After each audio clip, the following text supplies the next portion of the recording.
on the good side naman guys, meron kayong mapapalago kung meron kayong mga negosyo, or feeling ko buy and sell sa mga kapiksi natin na parang nagba-buy and sell, or nagne-negosyo, parang nagsimula kayo sa maliit tapos mapapalago nyo ito ng malaki, no? And parang 10 beses yung magiging balik nito sa inyo mga kapiksi, basta mag-focus lang kayo dun sa serbisyo nyo, sa produkto nyo. Kung kayo ay nagne-negosyo, ganyan, babalik ito sa inyo. Ganun din sa mga nagtatrabaho guys, kung kayo ay masipag sa pagtatrabaho.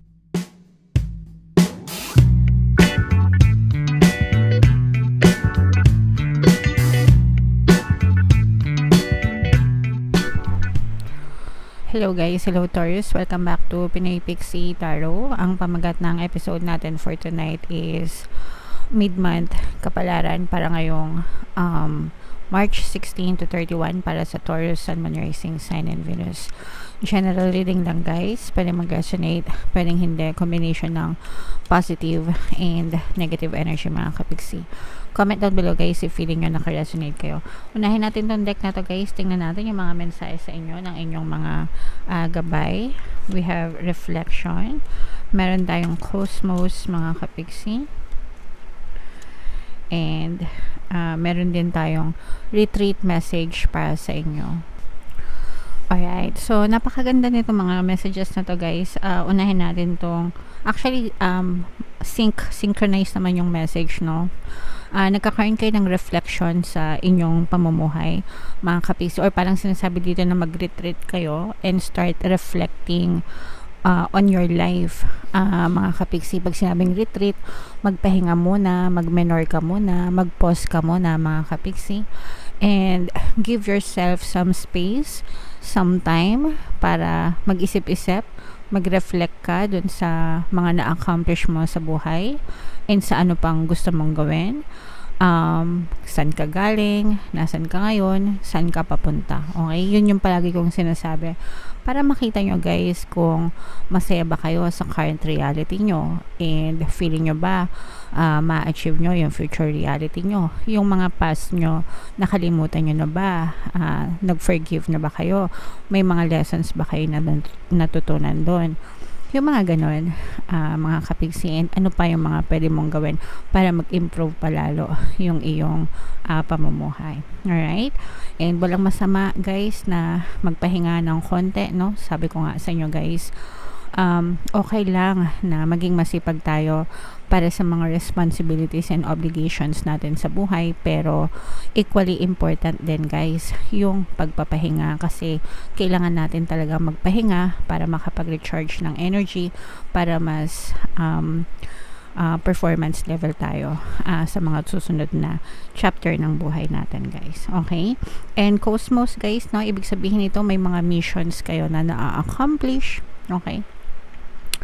Kaya nga, and you are gearing towards your highest purpose in life guys. Kaya nga sabi dito mag-reflect ka, baka kasi may mga mission ka na pala na natatapos, or may mga cycles na ng buhay mo na natatapos, nag-e-end, para ready ka na sa next stage ng buhay mo mga kapiksi. Alright? So very nice, very swabbing message para sa inyo Taurus. Comment down below if feeling nyo naka-resonate kayo dyan sa mga messages na yan. So dito naman, tingnan naman natin yung mga messages para sa inyo guys. So shuffle natin to para ngayong March 16 to 31.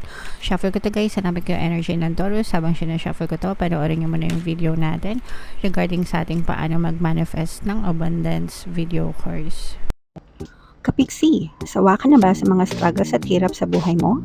Masipag ka ba at masikap sa buhay ngunit hindi ka pa rin umaasenso? Ilang beses ka na bang nag-attempt magnegosyo at mag-invest pero palagi ka pa rin nalulugi? Sa pagkakataon na ito ay maaaring may subconscious beliefs ka na nagiging balakid sa iyong pag-unlad at pagyaman. Introducing, paano mag-manifest ng abundance video course. Dito ay matututunan mong ma-overcome ang mga balakid mo para tuluyan ka ng umunlad, umasenso, sumagana, maging matagumpay, successful at maswerte sa iyong kabuhayan, pera, trabaho, negosyo, salapi at kaperahan ng bonggang-bongga. Dali!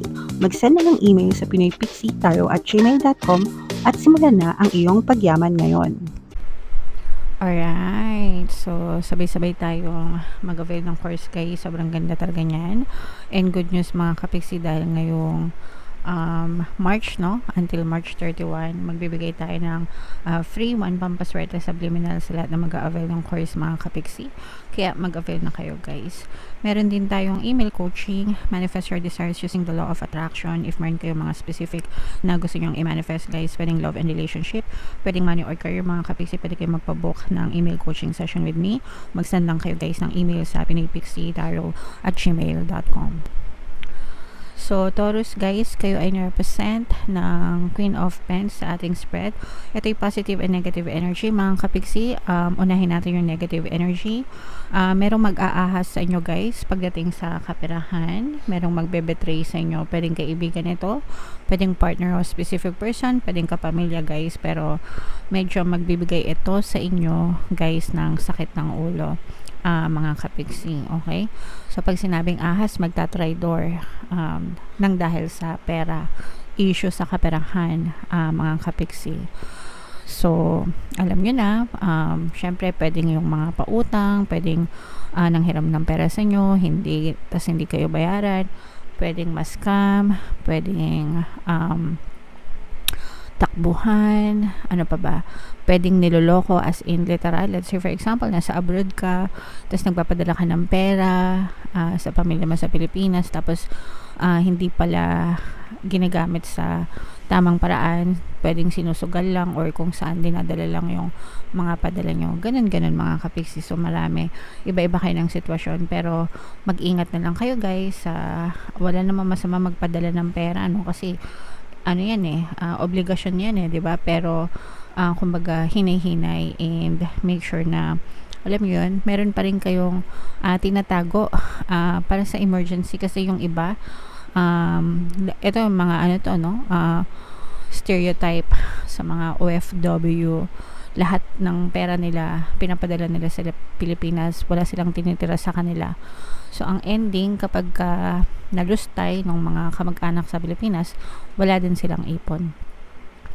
So, siguro 50-50 mga kapiksi, or kahit na sabihin natin 70-30, at least may 30% na matira sa'yo, meron ka pa rin madudukot kapiksi. So, basta maging wise na lang kayo guys sa pag-handle ng pera and iwas-iwas sa scam. Alright?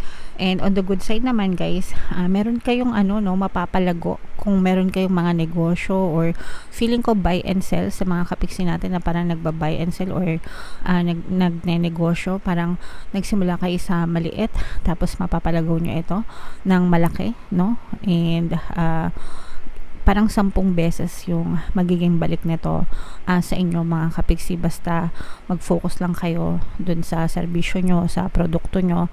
Kung kayo ay nagne-negosyo, ganyan, babalik ito sa inyo. Ganun din sa mga nagtatrabaho guys, kung kayo ay masipag sa pagtatrabaho, nag-overtime, ganyan. Although pagtrabaho kasi fixed rate na kayo di ba?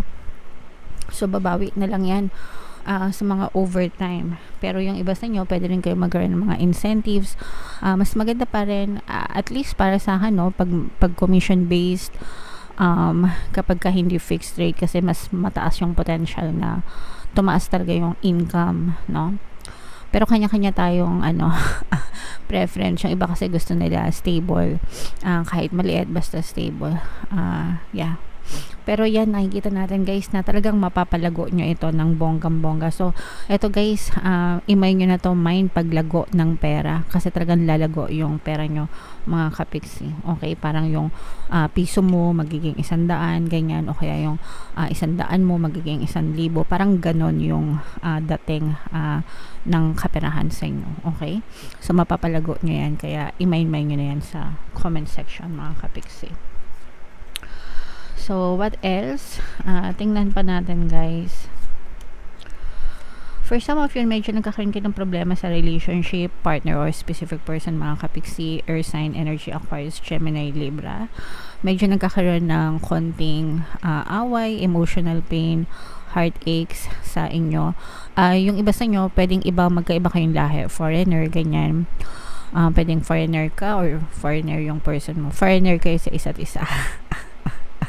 Okay, magkaiba kayo ng lahi. So, medyo nahihirapan. Yung iba magkaiba ng religion, mga kapiksi. Kasi merong ibang religion na bawal, di ba? Bawal pakasal dito, ganyan-ganyan. So, isa yun sa mga tsaka yung iba guys, ito parang merong arranged marriage dito kasi parang iba yung pinipili ng magulang. O kaya naman kung hindi arranged marriage, parang iba yung gusto ng parents nung person mo kesa sa'yo.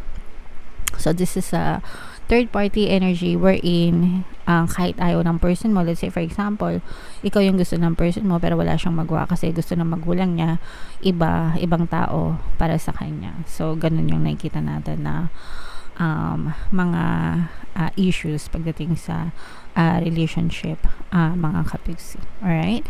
So, syempre, depende pa rin guys sa pag-uusap nyo ng inyong person, kung paano nyo mariresolbahan itong mga issues na to, 'di ba? Paglaban nyo kung gusto nyo.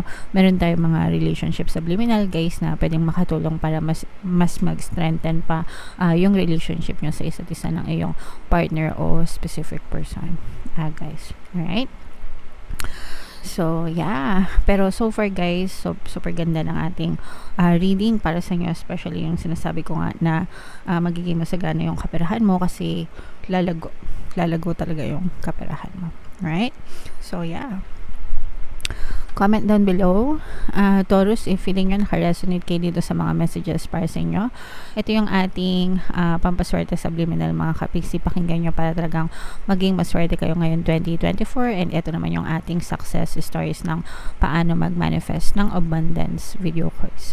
Click here to subscribe guys and click here to join our membership program. Thank you for liking, sharing, and subscribing, and see you again next time. I love you all guys. Have a nice day. Bye-bye.